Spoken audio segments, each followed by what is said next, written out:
Roman, Thomasin, congratulations on the film. Congratulations on getting to work with Taika Waititi, my favourite person in film at the moment. I'm incredibly jealous. Let's nonetheless move on. A surreal black comedy about the Nazis with invisible friends. Still pretty heavy material. How do you ready yourselves for something like that? I think, it's a sensitive topic, and although it is a comedy, it's important also to go, or at least for me, it was important to go into it with a lot of care and sensitivity.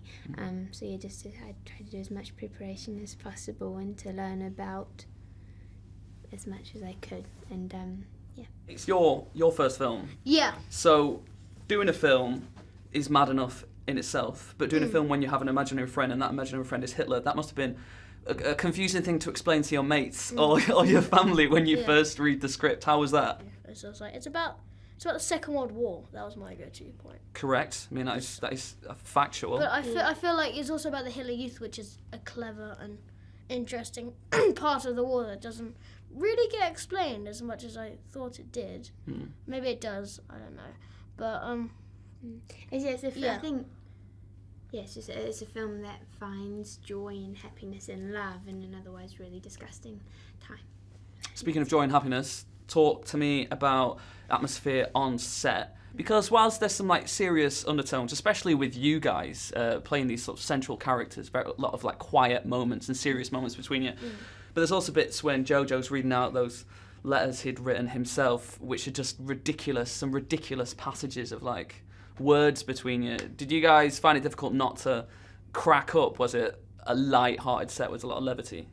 Yeah, I think obviously Taika being the director, there's a lot of laughter and comedy and kind of teasing each other and just having a good time.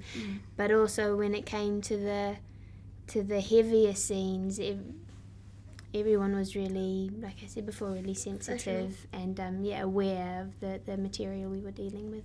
And the people who were kind of coming on, your kind of co-stars like Sam Rockwell and Stephen Merchant, who were walking on set and playing these quite, I suppose, dark characters, if you think of what their compatriots would have done in the actual time. How did they deal with it with you guys as younger actors, I suppose? All the actors were really welcoming. I mean, Sam always played with me, Scarlett always did. It's also like Scarlett is a mother now, and she was a child actress, and so she kind of knew how it felt to kind of, she kind of knew how it felt to be kind of new and such, and she did really welcome me and introduce me, kind of, and make me feel like it's a great environment, which it is, but yeah, no, they were all really welcoming, and they were fun to work with. They're obviously the creative people, so no, they were. And finally, obviously, this is a tedious question, and you probably asked this a lot, but there is a big Marvel connection that we can all see, both in Taika and with Scarlett. Were you guys having quiet words during, the moments on set to try and plough yourself a furrow to get into the Marvel movies? And if you were, do you have a superhero in mind? I mean, I'd like to play, I don't know if there already is a superhero, but someone that is able to transform into different kinds of, I don't know, animals or whatever. Solid. I can't think of one that does that at the moment. No. We can put a word in. Roman? That would be me. Like Catwoman. Catwoman? Cat.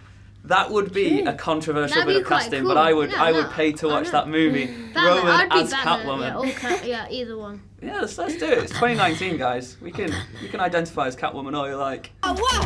Go! We're stuffing the score at home goal. No!